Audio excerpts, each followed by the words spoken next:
So, why don't you introduce yourself? My name is Michel. I'm an engineering manager at Last Mile Solutions. Been in the job for around 11 years. Wow, And I recently completed Sarah's leadership course. nice. And what inspired you to join the Leadership Landing program? For me, the most significant contributor was Sarah's way of managing. We were working at the same company. We were managing teams. I noticed as a new engineering manager that her way of managing the team was significantly different than the other managers. It really intrigued me. And that was actually one of the main reasons why I wanted to join the leadership course. Nice. May I ask what the biggest difference is? Yeah, you've got me intrigued. Yes, there was basically the autonomy of the teams. I noticed that you should have a different angle from the team. You were not so much involved in understanding what the tasks need to be done, but you were busy with how does the team need to complete these tasks. You were really involved in making teams more autonomous.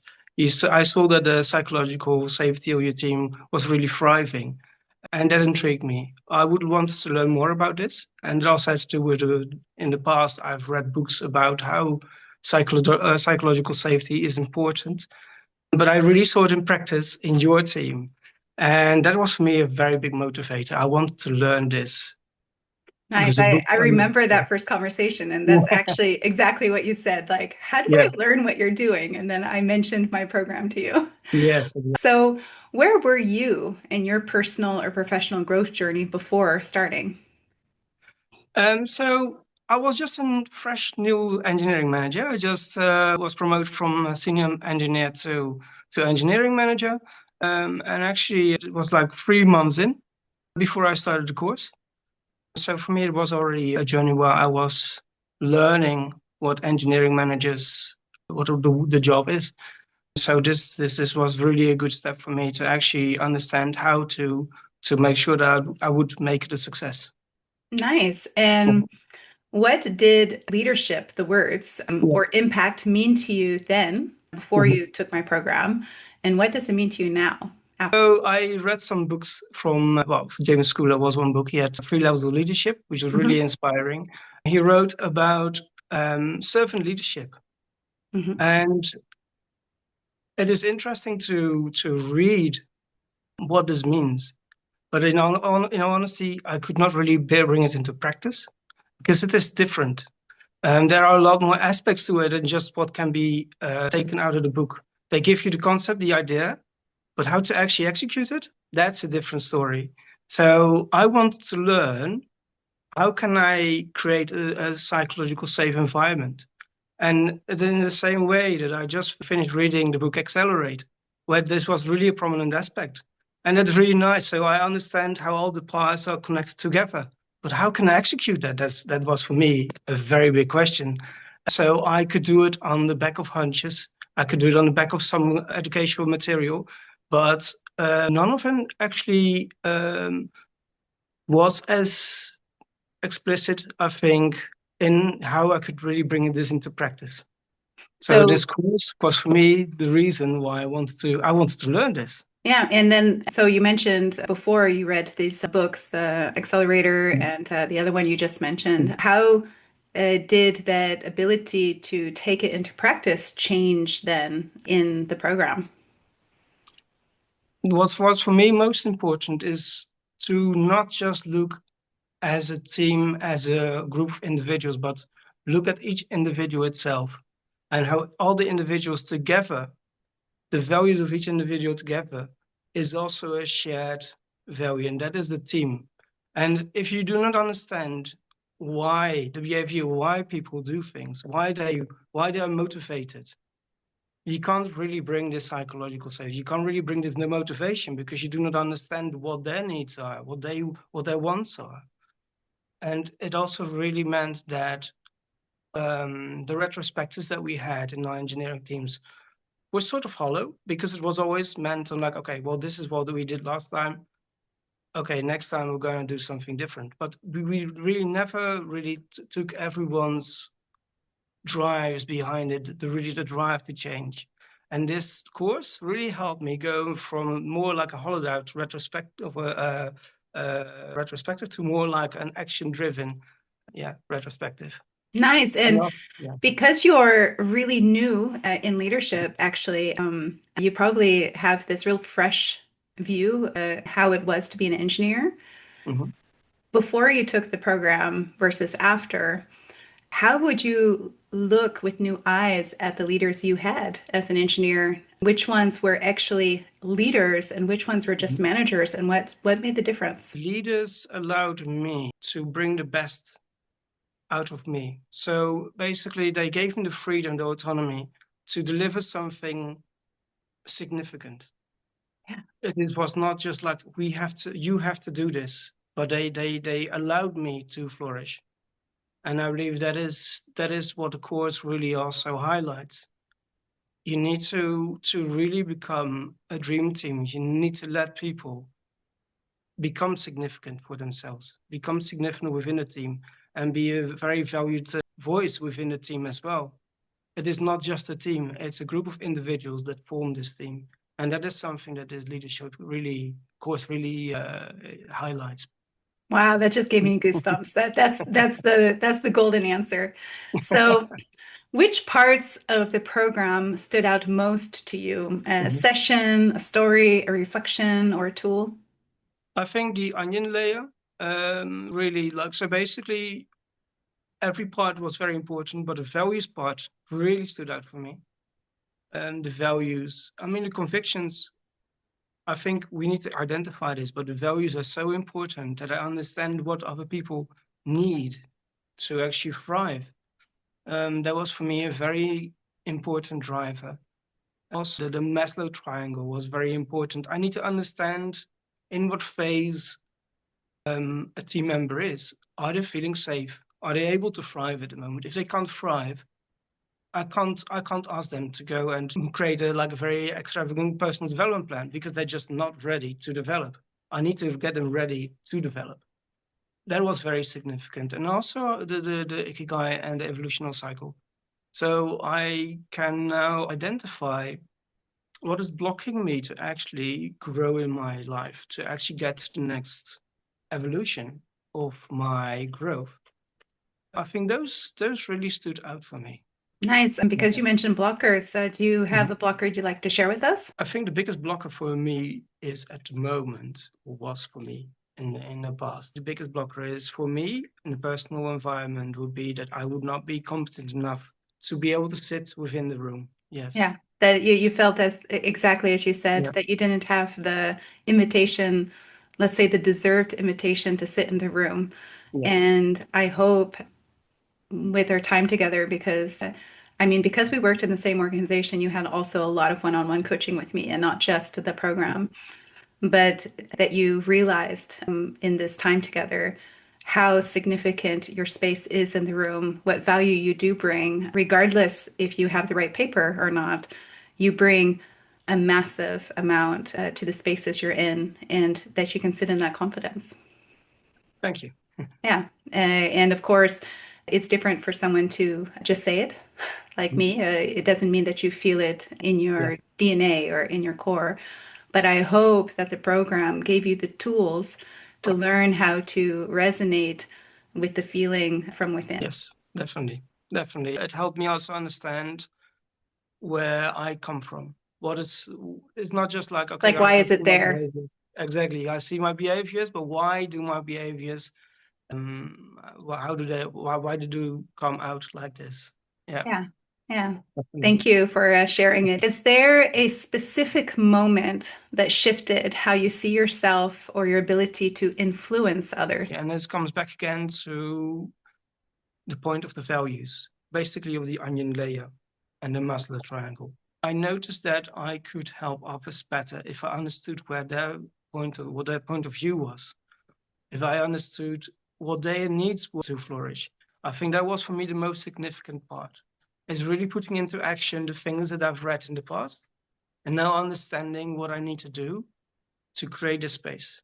And so before you learned these skills to recognize, or let's say Mhm. differentiate others' perspectives of the room Yes. from your own, how were you looking into those rooms? At first, it was quite difficult because of course, if you have ideas, you want to be very clear about your ideas. I think the most important part is that it's not that I have to describe my ideas, but I should put them like objectively next to each other.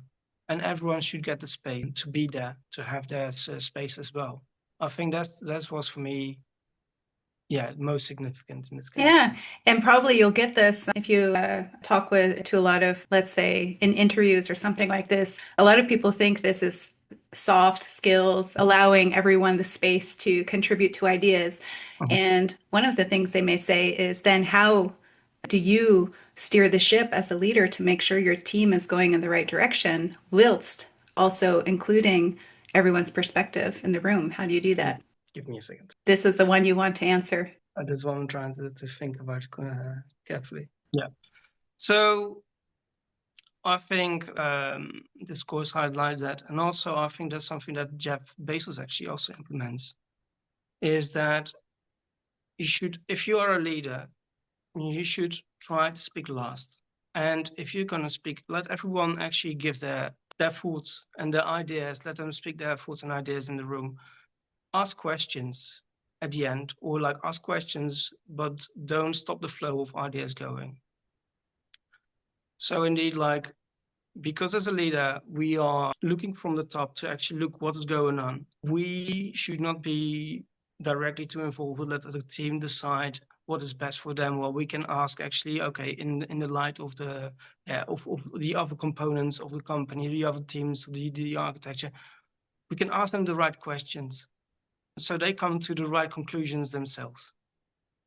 And I guess one of the things that's amazing about that, at least from my experience, is when teams decide for themselves and how they're going to get someplace, they Mhm. feel fully motivated Yes, about that path. They feel like it fits them. And of course, as you said, as a leader, we need to have the sights on the whole system, the system as a yes, whole. We also have the North Star always in sight. So we're like helping direct the ship, right? 100%. And one of the things that you haven't mentioned yet, and you'll probably mention a little bit deeper as we go into this interview, but your personality type is reformer. And Correct. reformers are very purpose driven. And it's very important that we all use our innate talents authentically as leaders in order to bring out the best in our teams. I don't Yes. think, let's say, a helper leader would probably go about it in the same way. But No. reformers, we see how everything is connected, right? Mhm. Yes. And that's 100%. probably why this is so natural for you. 100%. Yes. It is indeed. I know that I've got some very good specialists in my team, and their ability to be extremely detail oriented and extremely knowledgeable about very specialized items. They're very valuable for this. At least I can help them with questions, or I can help them with showing the rest of the organization what the impact is as well, Mhm. because it goes beyond their work. And I feel it also motivates them. I noticed that if they know like the specific items that they developed, if they see what the impact is on the rest of the organization, it really brightens their mind, like brightens the day. So it's great. Yeah, so you're bringing them out of, let's say, the hyper focus of the details, Yes, of course, encouraging that, but you're 100%. bringing it outward towards impact in the Yes, greater organization, and that keeps exactly, you excited about the work exactly, you do because it's not just this little thing that's not important, but it's bringing something to the whole organization you're working for. exactly. Yes. Yeah. And how did the program challenge or stretch you emotionally, mentally, or practically? I believe that before I went into this course, I was convinced I didn't have any biases. And this course really stretched me because I had to accept the fact that I have certain talents, but there's also some things I will not be good at. I'm a reformer. I can see the large picture. I can see the holistic view. And it doesn't mean that I cannot do engineering or I cannot perform something well, but I will not be as good as, for example, a very specific specialized person that trains years and years on the same subject. I need to see the helicopter view. And of course, the more time I spend on that, yeah, the less I will be specialized in the nitty-gritty details. Hmm. And that was something that was very hard for me to accept. Yeah. I wanted to do everything. And the fact is, I have only got limited amount of time. So That yeah, was your heuristic trap in the end, right? definitely. Yeah, Yeah. And now you understand not only why you have the invitation to be in the room with other leaders, but why other leaders can really benefit having you in the same room with them. It changes all of the conversations, less defensiveness. And without the defenses, we have the ability to really see other people because yes, we can listen in a deeper way when we're not worried about protecting ourselves with every word that's said. 100%. Yes. If we value others and if we want to help them guide to reach their goals, we don't have to worry about our own situation. Yeah, Yes. exactly. And how has your approach to creating impact with colleagues, friends, your community, maybe even with your family at home changed since completing the program? What really significantly changed since completing this program is basically my team. There were certain instances where without this program, I would have made the wrong choices. I had, at the end of the year, several interviews and the choice whether or not I would want to keep or lose certain members of my team. I think if I did not follow this program, I would have rated my team differently. I would have been much more biased about signals that were maybe not true. So understanding where my team members come from, what do they bring, what their values are, why they are in the room, help me understand the value as well. Yeah, And and I remember a specific yeah, case, and I'm not going to like make it too obvious what it yeah, is, but one of the things I hope I taught to, especially when it comes to engineers, engineers are not just about the mastery of the engineering topics, but they can have a full array of talents. exactly. They can be team glue. They can be a product, understand the product and the and customer very well. They can be great at autonomy and leading initiatives. They can be great at coaching and guiding and sharing knowledge. And engineers can be a whole array of these different elements. And you can have a senior which is really high on mastery and low on the others, but you can also have a senior which is maybe lower on the mastery, but because they bring so much team glue and Yes, maybe product centric knowledge that their reason for being in the team is quite high, and they're also a senior and 100%. need to be there.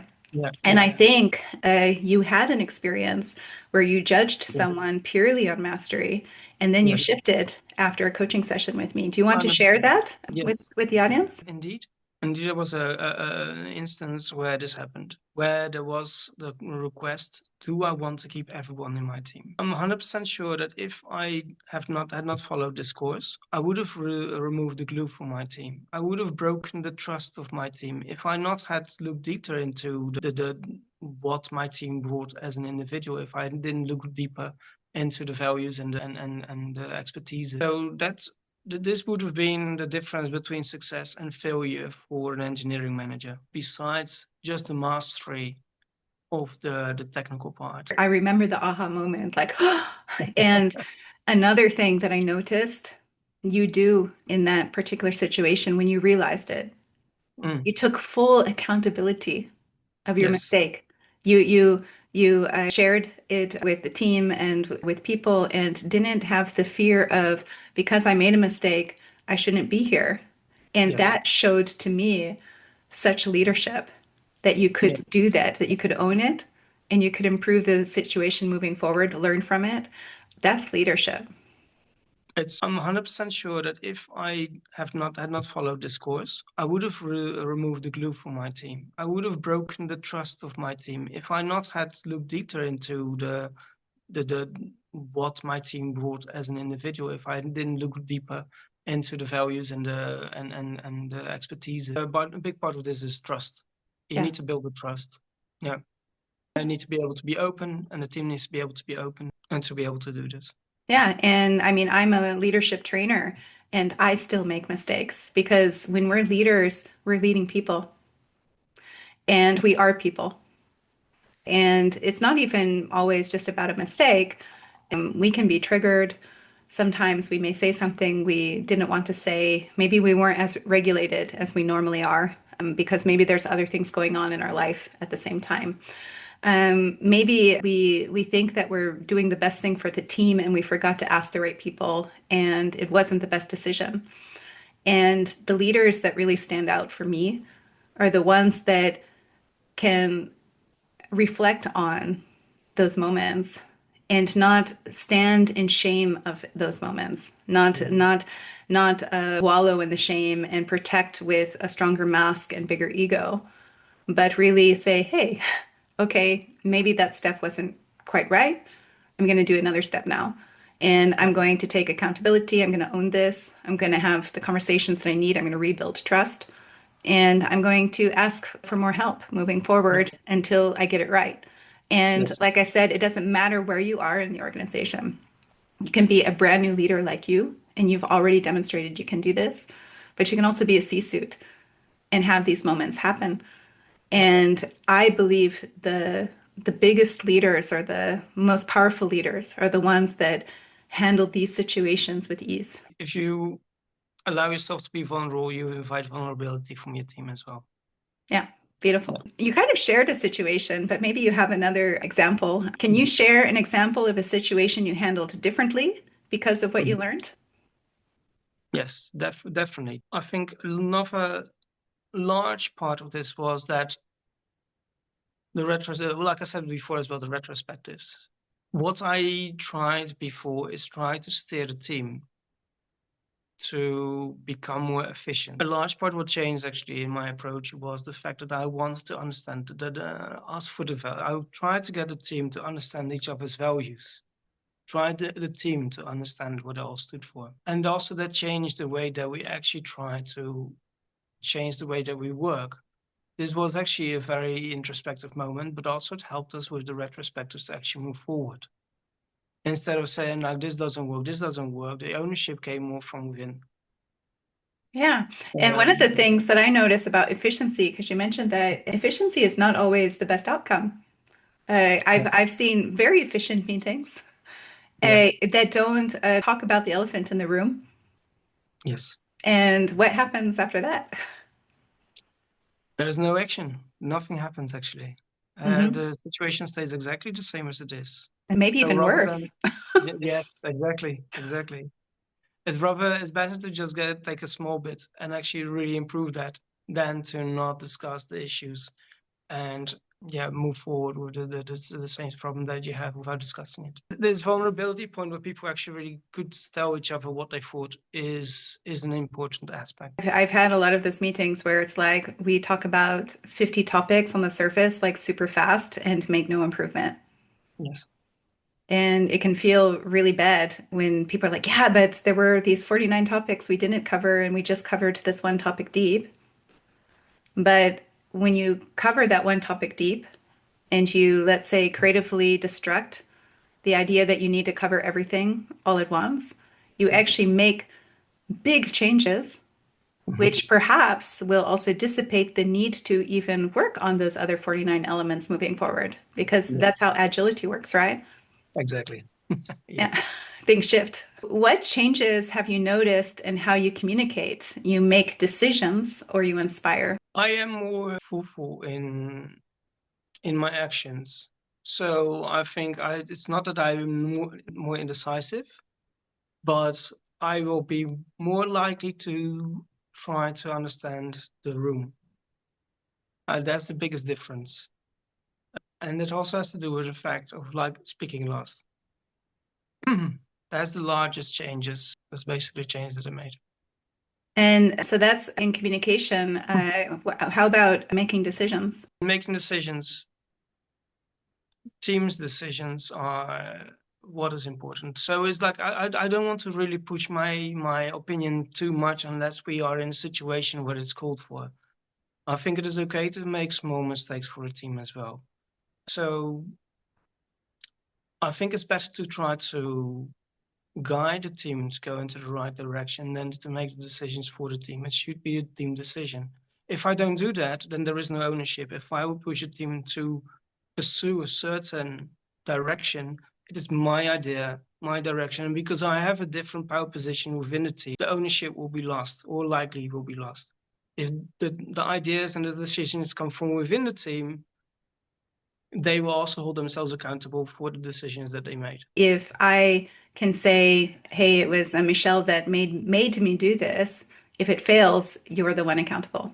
Yes, exactly. And it takes quite a talent, I think, to keep the worthy goals of the team or the North Star of the team in sight, making sure we're always heading in the right direction, that we don't lose track of where we're trying to go, yet allow for different decisions to be made than what I originally thought of to get there, because Yeah. the team has thought of another way, another path to get to the same place. And when you do that, ownership just happens all by itself.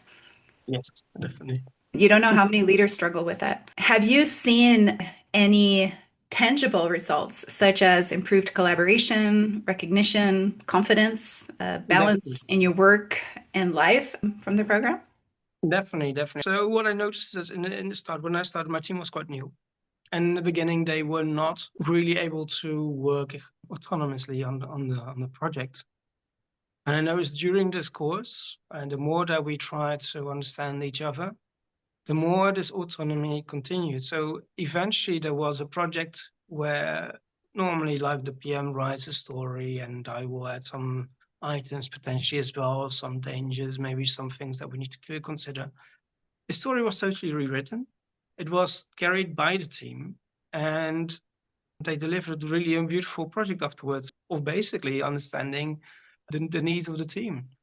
They flourished in this example. And how did that work on your own ability to trust your team members?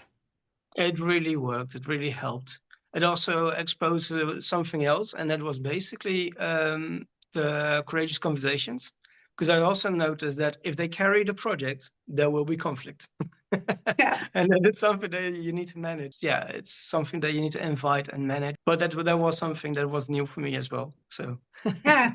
You don't know how many times I worked with leaders which struggle trusting their team. They're used to being, in a way, the reason you became a leader is because you were a superstar somehow in the way that you do your work, right? mm, mhm, And they fear that if they are not there in the nitty-gritty, not there like making it happen, that everything will fall apart and the quality that they hope for won't happen. mhm, And they will say often, these kind of leaders will say mhm, often that the team members have to earn the trust before they can give the trust. And what I always say is it doesn't mhm, work like that.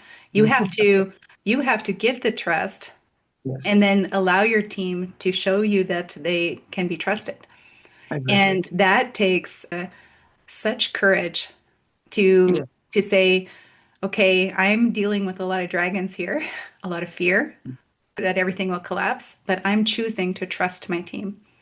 Yes. And only when you can do that can someone prove that they're trustworthy. Yes. 100%. So beautiful example of something really tangible. So was the program worth the financial investment? It was definitely for me. It paid itself back and will pay itself back tenfold. It is not only because I saw more of the entire holistic picture. I understand more about how an organization works as a whole, but also because I can now effectively manage a team. I'm not the expert yet because I'm quite new in the field, but at least I have the tools, I have the handles to actually make it happen and to become this expert and with the experience to come as And in well. fact, you are a leader now. Yes, Yeah. 100%. I feel like one of them. Yeah, definitely. And what would you tell someone who's considering joining the Leadership Landing? They have to join the leadership landing if they want to be more effective, not only just for leaders, if they are now currently managers, but also for individuals. It will help them. It will help anyone to take the next steps in your life, to be more efficient, more effective in managing your own life, to be a leader in your own life. That's what my advice would be. Yeah, and to be honest, the people that have taken my program have not just been managers or leaders already. I've had such an array of individuals from even house moms, Yes. people that are trying to shift their career, not even just engineers or in the tech industry. I've seen every single industry in my course, people that have just graduated from university wanting to go into the work world for the first time. Leadership is not management. You have a No. lot of managers that are not leaders, and you have a lot of people which become leaders regardless of the role that they have right now. And when you act in life as a leader, of course, these roles more likely will come to you because people will want you to lead them. And then these roles can fall in your lap, even if you're not seeking them. But you Yes. don't need to be a manager in order to be a leader. 100%. I concur. As a senior engineer, I felt that my capacity to lead was not less than as a manager. I could still make a difference, not for myself, but for the entire team. And that's why I think that this leadership course should be for anyone, because it will propel the team. It will actually really help if organizations want to become more agile, then this course will be the ideal course for this. Yeah, and I'll tell you a secret, which will not be a secret anymore, but the majority of my program was developed based on exactly how I raise the engineers that I've led to Mhm. become leaders. Because for me, the reason my teams are so effective is not because I am some magical, let's say, team topology expert, although Mhm. I do offer a lot in that area. It's because I have built every single engineer that I work with into Mhm. a leader. Yes. And when they're all leaders, that's when magic happens, right? That's when you have the Definitely. right conversations. People work better. It's not about having more than, because you have sometimes this saying you can have only one navigator of an airplane or of a boat. A leader is not a boss. Yeah. Leaders are effective communicators. They know how to self-actualize. They know their inner power. They can differentiate themselves to others. Yes. They know how to make things happen and how to get things to move as a group together. And I if know. all of your Yeah. engineers are leaders, And I noticed this it was very tangible with your team. I noticed that your team would to take ownership and lead initiatives across the entire organization. And that was also, like I mentioned, it was for me an eye opener. yeah, Yeah. every single engineer in my team is a leader. And what's interesting, if I look back in the years, a lot of my engineers have become engineering managers. Nice. Yeah, so somehow they get those skills eventually. Let's get back to the real questions here. If this program had a ripple effect on the world, what do you Mhm. think it would spark? Empathy. I think that is the biggest ripple effect. Empathy. People would try to understand themselves and others better. And I think it would allow people to feel safe to take ownership of not only just things in the workplace, but also at home or maybe in a group of friends. I see that psychological safety and empathy are the ways forward for innovation. So I think that is the ripple effect. It will help innovation and safety in the world. Oh, nice. I love that. And if your inner dragon or dragons Mhm. could speak, what would they say about who you've become and the difference you're making today? Well, minor dragons would actually say you're not as qualified as maybe others, but you are allowed to be in the room because you have talent, a talent to create, the talent to see the entire picture and to create something, to start something unique, to start from nothing and to create something, to plant and seed. I think that's what my dragons would say. Wow, Michelle, my whole body, if you look closely, you see those goosebumps? The fact that you could name your dragon so clearly, wow, you have grown so much.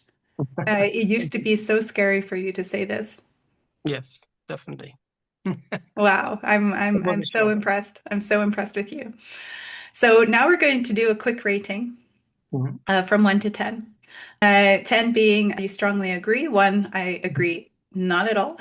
Um, so first question, I understand my core values and how they shape the way I lead and Mhm. influence others.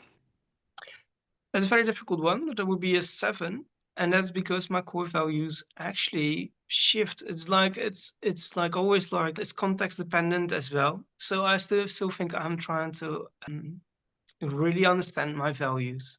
So I know my values now, but I know in the future they will be different. I'll have some insights where I say this is not my value, this is my value. I mean, you've seen this a few Yeah. times in my course. Yes. What's happened? Ah, I see. Yes, they shift as well. Yeah. So I used to need empathy to thrive. Mhm. Now I Yeah. can stand in rooms when other Mhm. people don't have empathy for me. Mhm.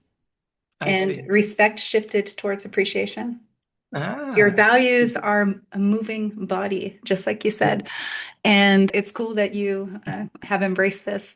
Of course, they yes, don't change every day. If they change too no, often, it's hard to trust you. yes, But as we evolve, as we grow, we don't need the same things to thrive because we can yes. create it on our own. I feel more confident and authentic when creating impact or guiding others. So I would say that is an 8 now. And it's an 8 because I still am not as experienced to become more of a 10. And I think I will never become a 10, but I think I'm very confident at the moment that I can make a change. I'm also very aware that I still need a lot to learn. Yeah. And that makes you a great leader if you know that there's space to grow. I love that. I have practical tools to navigate motivation, communication, and growth conversations. Yes, that's definitely a 9. And again, the course really helped me to get these tools. And again, I need to have the experience to really understand how I have to implement these tools. So it's not just only to implement them, it's also to understand the impact of the tools and how they actually, what the effects are, and to continue with these metrics basically. And the program continues to have a positive effect on my work and relationships. Oh, that will be a 10. I'm 100% sure. It already had a positive effect. But that was an easy one. And I would recommend this program to others who want to increase their positive impact. Yes, I definitely agree with that very much. That will be again be a 10. It is very impactful for anyone. And I think it is even more so for those who really want to understand. I mean, for me, and maybe it's a bit of a side note, but um, for me, agile is like it was more than a buzzword a few years ago. And since the last 3, 4 years, I started to get more, more insights into agile DevOps. And this course really elevated it. It really was the glue between all these pieces. So if you want to learn more about these subjects, then this course is a must. That's what my advice would be. And is there anything that you would like to share with the audience that I have not yet asked, or maybe some end conclusions that you would like to share? Definitely. Well, first of all, I would like to say that it was really unique and special to have met you, Sarah, to have had this opportunity. And again, it is a wonderful course to not only help your team or to help your family, but also to help yourself. It is good to have actually insights to see where you're stopping yourself, and this course will actually help you unblock these clogs basically and move yourself forward to become a better leader. Well, thank you so much. And I'm going to end this particular interview with my recommendation I wrote to you. I posted it already on your LinkedIn profile, but I think that the audience should hear what I think about Michel. Michel brings a powerful combination of architectural thinking, strategic insight, and purposeful leadership. He has a strong ability to see the bigger picture, understanding how systems, decisions, and trade offs connect over time, while still staying grounded in practical execution. Michel is driven and intentional, always aligning work with meaningful outcomes. What makes Michel particularly effective is his open mindedness and empowering approach. He invites perspectives, encourages dialogue, and creates space for others to contribute and grow. Working with him feels purposeful rather than transactional. Michel is an excellent fit for organization that value thoughtful architecture, clear strategy, and human-centered leadership. I worked with you the last year, and I find you an amazing person to work with, not just as you are a great leader to others, but to work with in the same team, in a first team together. You were a great partner in discussions, and I still really enjoy thinking about the conversations we had, diving into different strategies and how to bring value to the organization. So I just wanted to end this interview with my words for you. Thank you, Sarah. That was very kind. Thank you. Of course. And likewise. And like you've been a light in my life in the last year that I met you. It really changed, it transformed me as a person. Thank you. Yeah, thank you. And I hope you have a terrific day. You too.